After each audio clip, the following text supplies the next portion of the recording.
G'day Spurs fans, Paul Hotspur Hippie, the only psychedelic sock show on the internet. I hope you're all well. Exciting news for some, as Tottenham Hotspur appoint a new director of something. Sport, what is he? Technical director or something? Johan Lange, a man who looks like a cross between John F. Kennedy and Richie Cunningham, who apparently is the mastermind behind the Aston Villa rejuvenation, which might well be true. But I'm on my own here. I'm dyed in the wool, stubborn about this. I don't see the point in these directors of stuff. The game of football, and its fundamentals hasn't changed. You're managing a team of 25 players. You're deciding who plays, who you buy, who you sell. That's it. Why do we need this hierarchy of people coming in who are not necessarily football people and just taking their piece of the pie? It seems to me as another similar symptom of this thing called UX, user experience. And the way user experience work, I'll give you a little. I'm going to go off down a rabbit hole on this video. Don't worry about it. You're more than welcome to join me. Say you got like little mum and dad cafes, right? Cafes. This little squeaky oik comes in off the street with his MBA in his hand and says, listen, I can redesign your menu. I can do all this flash marketing stuff, which means you'd be able to charge higher and make more money. Of course, I need to be paid for my services too. Okay, sounds good. So it works. Mum and dad's pizza place gets a little bit of jump in revenue. They're happy, they're making more money. Other cafes start looking around. The same MBA wielding oik goes into all their places and says, you're losing out on your market share. I can bump you up. Instead of you calling it just a beef burger, why don't you call it an OG burger? And we could have a photo of it, I don't know, in somewhere swanky. Then you can get more money, and I'll take my cut, of course, because I've got to pay for my MBA. I'm still in debt. And it works. But the problem is, the pie went from this size to this size. They've all got the same shares in it. You got the MBA oik taking his cut. The businesses aren't making any more money. They get that initial jump, but when the others do it, they all normalise each other out. So who's paying? It's me. It's me. When I want to eat a bloody beef burger, I'm paying double the price of it because it's like it's been put on Instagram and, you know, schminkered up. I'm paying for it, me, the consumer. I'm suffering. So for me, marketing is one of those evils in the world. Now, why was I going on about that? The same things happened in football. Same things happened in football. There was a point of time, it may have been the early 90s. I haven't looked into it. I'm just going off memory. It was around that time, maybe late 80s, early 90s, something like that, when, you know, when money started ploughing into football like no one's business. The Premier League had finally got fully cranking. TV rights were through the stratosphere. What do you do if you're a football club? Well, little oik walks in off the street with his MBA, says, well, you need to maximise this, minimise that. I'm the man to do it. Okay, let's do it. And maybe they had a little bit of luck or fortune or something like that, but it's now become conventional wisdom that to be successful in a football club, you need a football director.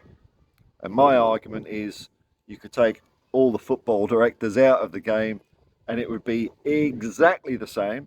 And what's more, without all these directors taking their little bits of cuts, maybe shirts would be like $1 cheaper. Maybe ticket prices would be $1 less, something like that. With money coming into the game, it has ruined it. Still the game when the whistle goes. But you look at the real change that's happened at Tottenham, and I can equate this, even though it's slightly before my living memory.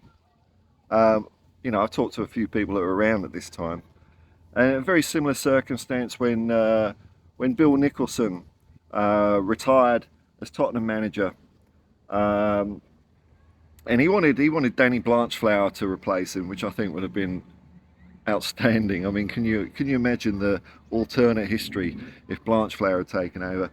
But no, board weren't having it. They hired Terry Neal from Arsenal, which of course didn't work out. Taking over an already aging team of players, not reinvesting in it, and it led to us getting rid of Terry Neal. The silver lining of that cloud, though, was Keith Birkinshaw was his assistant and took over. And after the first year of relegation, he rebuilt us into a hell of a team in the early 80s. So that one man was Keith Birkinshaw that took us from the depths. I mean, and you're talking about the real depths. Way worse than it's ever been in recent years for Tottenham. You know, relegation is a serious business, folks. It took us back up in '78, and then within 3 years we'd won an FA Cup. One man. It's the manager that makes the difference at a football club. You look at what's happening now. It's Ange Postecoglou. It's not Scott Munn. It's not Johan Lange. It's Ange Postecoglou.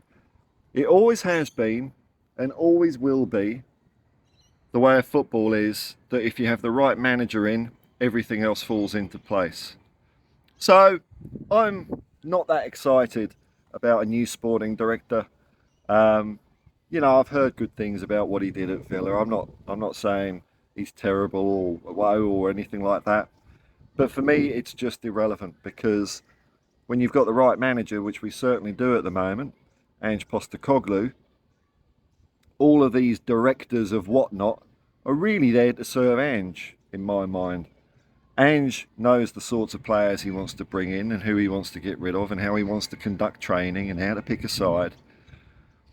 And those other guys there are just there to assist him, dealing with contract negotiations, finding out if players are available, finding out if people want to work for Spurs, doing all the, you know, legwork before we see a picture of a player holding up a nice new Tottenham t-shirt. That's the same action I use as the oik with the NBA, but that's just coincidental. I'll do it with the other hand. The left and right hand. There we go. The left hand is the NBA.